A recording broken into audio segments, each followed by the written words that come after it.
आज हम लोग देखने वाले हैं रिक्वेस्ट मॉड्यूल को। रिक्वेस्ट मॉड्यूल का इस्तेमाल होता है HTTP रिक्वेस्ट मारने के लिए। हम लोग देखेंगे इस वीडियो में कि किस तरह से रिक्वेस्ट मॉड्यूल को यूज करना है। चलते हैं कंप्यूटर स्क्रीन में एंड लेट्स गेट स्टार्टेड।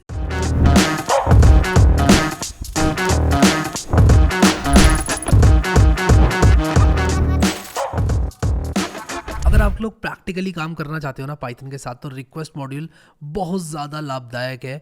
और मैंने यहाँ पर प्रैक्टिकली शब्द का प्रयोग क्यों किया, किस कॉन्टेक्स्ट में किया, मैं आपको बताता हूँ।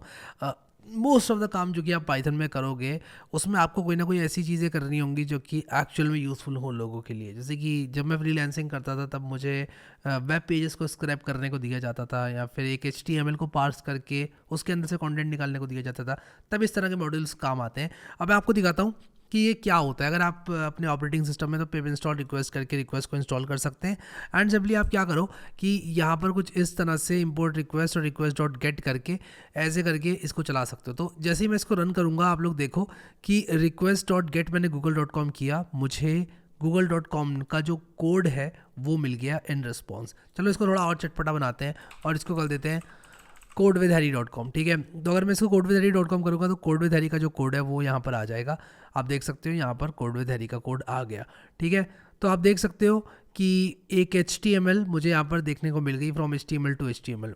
अब मैं चाहूँ तो इस HTML को पार्स कर सकता हूँ। ये एक सिंपल सी गेट रिक्वेस्ट है जो कि भेजी गई है रिक्वेस्ट डॉट गेट की सहायता से। अब होता क्या है कि कई बार हमको पोस्ट रिक्वेस्ट भेजनी पड़ती है, और मैं आपको इसका एक एग्जांपल भी दिखाता हूँ।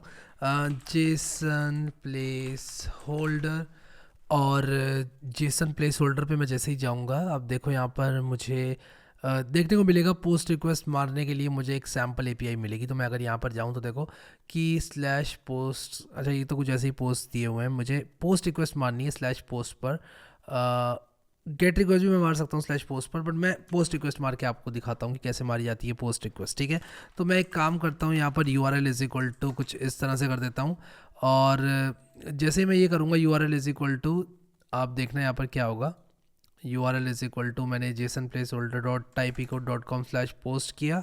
तो मैं यहाँ पर क्या करूँगा, रिक्वेस्ट डॉट पोस्ट URL करूँगा, और यहाँ पर आपको दिखाता हूँ कि जैसे ही मैं ये करूँगा और रिस्पॉन्स डॉट टेक्स्ट को जैसे ही प्रिंट करूँगा, इनफैक्ट मैं यहाँ पर हेडर्स और डेटा भी हटा देता हूँ। क्या मुझे डेटा देने की ज़रूरत है, क्या मैं पोस्ट करके यहाँ पर डेटा दे सकता हूँ? जस्ट मैं देखने की कोशिश करता हूँ इसकी डॉक्यूमेंटेशन में जल्दी से कि कैसे काम करेगी ये चीज़।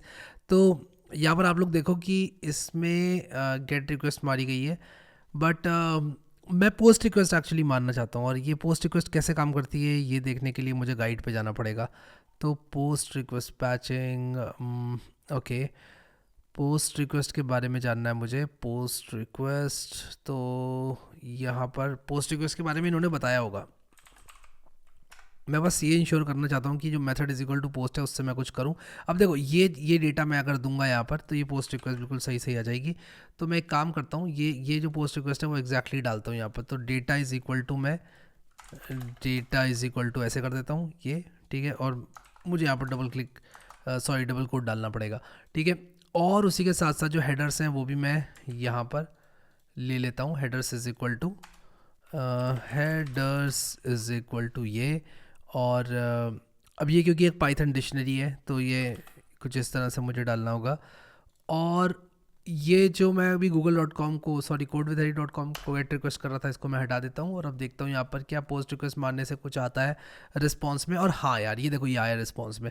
अगर मैं यहाँ पर हैरी भाई कर दूँ और बार की जगह भाई कर दूँ, तो आप लोग यहाँ पर देखो, और ID की जगह 12 कर दूँ, तो क्या ये मुझे रिटर्न होकर मिलेगा? देखता हूँ, हैरी भाई यूज़र ID 12, हाँ मिल रहा है। ठीक है, तो ये पोस्ट रिक्वेस्ट इस तरह से मारी जा सकती है। अगर आप लोग और तरह की रिक्वेस्ट में इंटरेस्टेड हैं, जैसे कि पुट रिक्वेस्ट, डिलीट रिक्वेस्ट, और भी बहुत सारी HTTP रिक्वेस्ट हैं, उनमें इंटरेस्टेड हैं, तो आप वो भी मार सकते हैं। रिक्वेस्ट के अंदर मेथड्स होते हैं। तो मैं आपको यहाँ पर दिखाता हूँ, सर्च गूगल फॉर करके, और यहाँ पर देखो रिक्वेस्ट में और भी बहुत सारे मेथड होते हैं। इसकी यार डॉक्यूमेंटेशन है पूरी, अच्छा सा पेज आता है खुल के ये वाला। हाँ, इसमें सब कुछ लिखा हुआ है, कई चीज़ें आपको देखने को मिलेंगी। अब मैं आपको एक चीज़ बताता हूँ, जैसे मान लो आपको कोई पेज पार्स करना है। ठीक है, मान लो आपको स्क्रैप करना है कोई पेज, मान लो मुझे ये पेज स्क्रैप करना है codewithharry.com का, मान लो मुझे ये ब्लॉग स्क्रैप करना है। ठीक है, मान लो ये वाला ब्लॉग स्क्रैप करना है, जेंगो चीट शीट।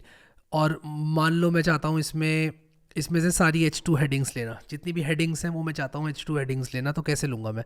सबसे पहले तो मैं क्या करूँगा कि यहाँ पर आऊँगा 89th वाली रैपल में, और यहाँ पर क्या करूँगा कि थोड़ा सा इसको ऐसे कर लेता हूँ, और मैं ना कोड मिटाना नहीं चाहता एक्चुअली, मैं इसको कमेंट आउट करता हूँ, और मैं यहाँ पर URL इज़ इक्वल टू कुछ ऐसे करूँगा, और यहाँ पर मैं करूँगा रिक्वेस्ट, और मैं ये वाला कोड ही यूज़ करूँगा यार जो मैंने अभी यहाँ पर किया था, request dot gate URL, request dot gate URL। ठीक है, मैं r इज़ इक्वल टू ये करता हूँ और r डॉट टेक्स्ट, और मैं प्रिंट करूँगा r डॉट टेक्स्ट। ठीक है, तो मैं ये करूँगा तो इस पेज का जो HTML सोर्स कोड है वो मुझे देखने को मिलेगा, but I am not interested in HTML source code. मैं चाहता हूँ उसको पार्स करके इसमें से सारे H2 निकालूँ, तो उसके लिए एक मॉड्यूल होता है BS4। ठीक है, BS4 ब्यूटीफुल सूप नाम है इस मॉड्यूल का, और इस मॉड्यूल के बारे में आप लोग को बताता हूँ।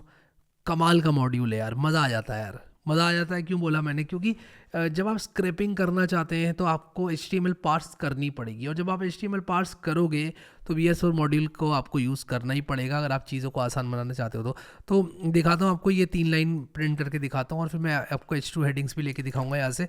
तो मैं एक सूप बनाऊँगा। सूप मतलब सूप का मतलब है कि मैं इस HTML से एक ट्री टाइप ऑफ स्ट्रक्चर बनाऊंगा, और उसके बाद उसको ब्रेटिफाई करके मैं यहाँ पर प्रिंट करूँ। मैं जो r डॉट टेक्स्ट को प्रिंट किया जा रहा है इसको हटा देता हूँ यहाँ से। तो आप लोग देखो यहाँ पर मैंने सूप बनाया r डॉट टेक्स्ट से, और ये थोड़ा ब्रेटिफाई हो जाएगा। अभी ये BS4 को ऐड कर रहा है, थोड़ा सा वेट करते हैं। और ऑब्वियसली मुझे import statement at the top डालना चाहिए, और मैं इसको एट द टॉप डालूंगा। और अभी देखना आप लोग क्या होगा कि ये कह रहा है beautiful soup is not defined. एक बार और चला के देखता हूँ यार क्या चल रहा है ये फ्रॉम BS4। हाँ ठीक है, अब देखो अभी इसने मुझे यहाँ पर प्रिटिफाई करके दे दिया।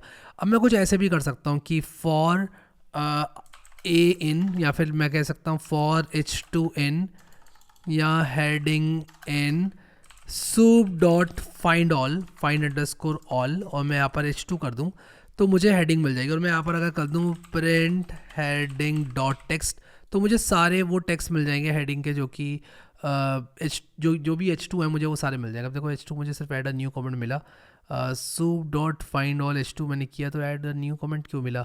बाकी के सारे H2 कहाँ गए? तो मैं यहाँ पर देखता हूँ क्या चल रहा है। Soup dot find all H2 tags मैंने फाइंड किए। इस पेज पर क्या और H2 टैग्स नहीं है? बहुत सारे H2 टैग्स हैं यार इस पर। अच्छा, एक इंस्टॉलिंग जेंगो प्लस सेटअप है, फिर H3 है क्रिएटिंग अ प्रोजेक्ट। मैं देखता हूँ यार यहाँ पर क्या चल रहा है। फाइंड ऑल प्रोजेक्ट करने से ही क्यों नहीं आया? प्रिंट किया मैंने heading a text, add a new comment क्यों आया? सिर्फ एक्चुअली जो इसका सोर्स कोड है ना उसमें यहाँ पर H2 के अंदर ये चीज़ है, सिर्फ ऐड अ कमेंट है, और बाकी की जो चीज़ है वो API से पॉपुलेट हो रही है, इसलिए हमको डायरेक्टली यहाँ पर शो नहीं हुआ। ठीक है, बट आप लोग स्टैटिक पेजेस को बहुत आराम से स्क्रैप कर सकते हो उसकी सहायता से। ठीक है, सो आई होप कि आप लोग को ये वीडियो इन्फॉर्मेटिव लगा, मज़ा आया। अगर आप लोगों ने अभी तक जो है प्लेलिस्ट एक्सेस नहीं करी है यार तो इसको ज़रूर एक्सेस करना, और इसको बुकमार्क करना है क्लिक करके, और पहले वीडियो में जाकर सबके सब एक काम ज़रूर करना यार कि एक कमेंट डाल देना, रिव्यू कमेंट डाल देना अपना। आप लोग अगर रिव्यू कमेंट डालोगे तो काफ़ी दिल से अच्छा लगता है। अभी के लिए इस वीडियो में इतना ही guys. Thank you so much guys for watching this video, and I will see you next time.